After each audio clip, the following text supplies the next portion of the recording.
Hello, happy Wednesday. I was going to have baby Laura say good morning with us, but she wants to be on the floor crawling around. That's like her favorite thing now, is just to be like left alone on the floor, just rolling all over the place. It's so cute. The big thing today is that it is Sam's 16th birthday. Like, that's a really big birthday. And I can't believe he's 16. Like, that's really crazy. I'm just so proud of him though. Like, he's just the most amazing young man ever. He makes parenting feel easy because he's just been such a joy to raise and watch grow up, and he's just the most amazing kid. He truly is. He just has so much integrity and drive, and he's just so fun to be. And so on the kids' birthdays, I always share their birth story. And so Sam's is really special because he was the only baby that Lucas got to deliver. And we planned it that way, but okay, so Lucas was in medical school when Sam was born. And my doctor, we were in Columbia, Missouri at the time, and my doctor was super cool. And he was like, do you want to deliver this baby? I mean, your wife is very low risk and you're in medical school, so you've been through your OB rotation, and why not? And so Lucas was like, okay. And I was like, all right, that'd be fun. And so he was in the room, obviously, but he kind of stood in the corner, and the nurses were over there, and it was just Lucas and I in this hospital room. Everything was just textbook and going perfect, and Lucas delivered. Little squirmy baby decided to join us here.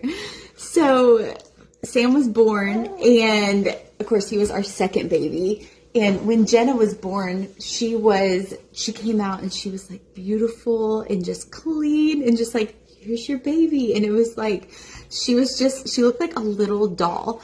And when Sam was born, he was covered in the vernix, the white vernix. And he came out just loud screaming, like, one of those very lively babies that just come out and they're like, that was Sam. And after I've had more and more babies, like, that is the most beautiful sound in the whole world, when they just come out and are just so lively and screaming right away. It's like the best thing. Not like this one, who was just kind of slow to cry. But anyway, he was just covered in the white vernix. He was all mouth. His mouth was so wide and just red. And so Lucas delivered him and set Sam on my chest. And we just had this moment that was just like beautiful, and it was like we had our first son. And I remember just having a feeling like, we have Jenna, we have Sam, we have a boy, we have a girl. What are you doing? If we have no more kids, I felt so complete in that moment. I just remember feeling like our family could be complete right now. Like, if we were not blessed with any more children, you're pulling my hair, then I would feel complete. And then thankfully we were blessed with 8 more babies after that. But I just, it was just a beautiful delivery, a beautiful moment. He has had the most beautiful life. I have loved being his mom. He's just a joy to be around. I love visiting with him. He's just such a blessing.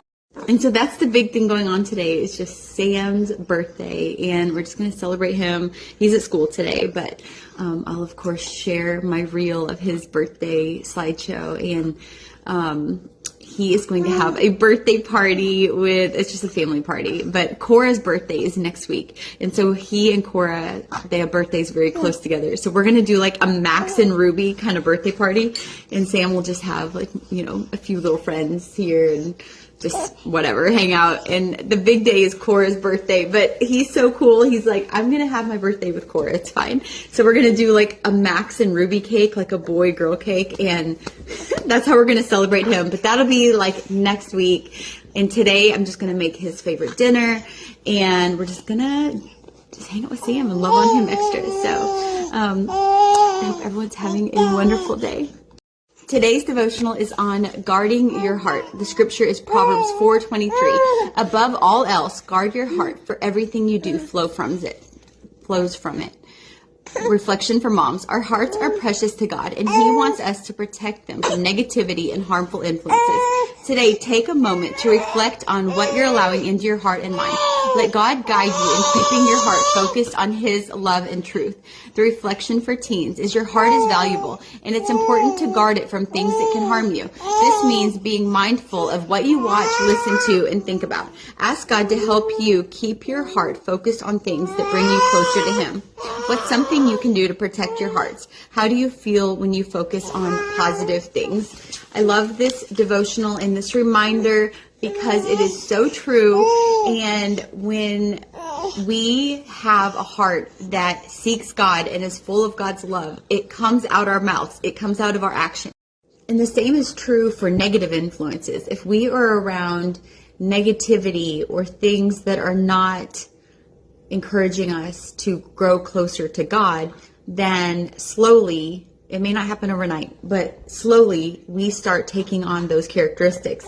And so it can happen with teens, it can happen to older people as well, but we become the people and the influences around us. And so I tell my kids all the time that it is so important who your peer group is, but it's also important who our peer group is as adults, as parents. Like, what social media accounts are we following? What things are we watching on TV? Who are we hanging out with? Because we may not realize it, but we are so influential in what we start becoming like. If we are surrounding ourselves by those things, we become like that. So this devotional on guarding your heart is so applicable no matter what.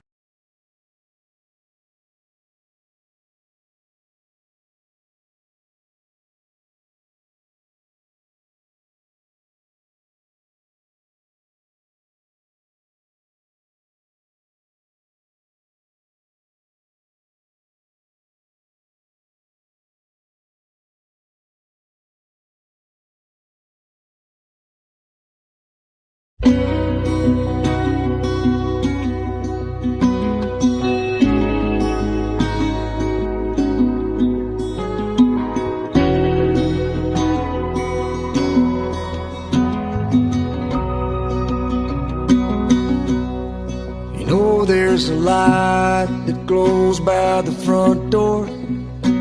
Don't forget the keys under the mat. When childhood stars shine, always stay humble and kind. Go to church 'cause your mama says to. Visit grandpa every chance that you can. It won't be wasted time.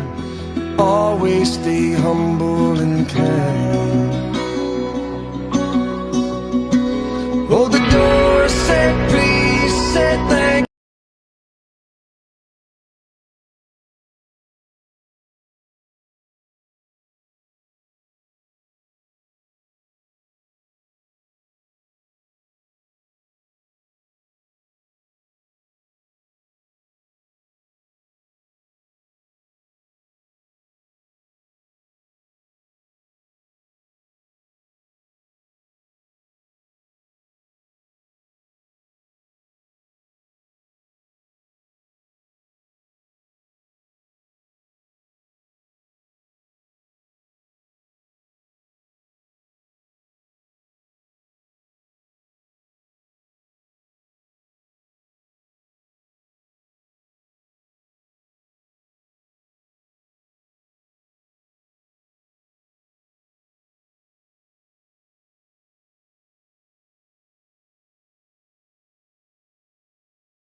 Sometimes at first glance, the toy room looks like a total mess, but when you get a little closer, you realize it's actually a magical wonderland.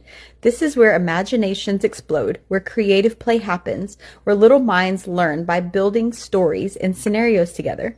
A child psychologist once told me that leaving toys out day after day, letting kids come back and pick up right where they left off, is actually good for their brains.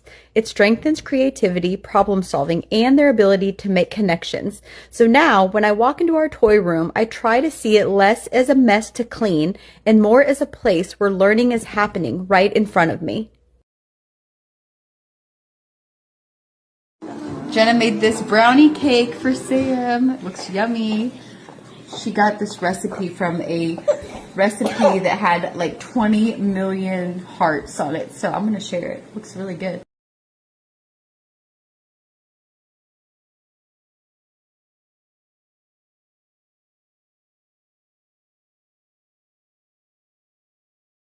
Sam's birthday dinner, steak and potatoes, of course, on a paper plate.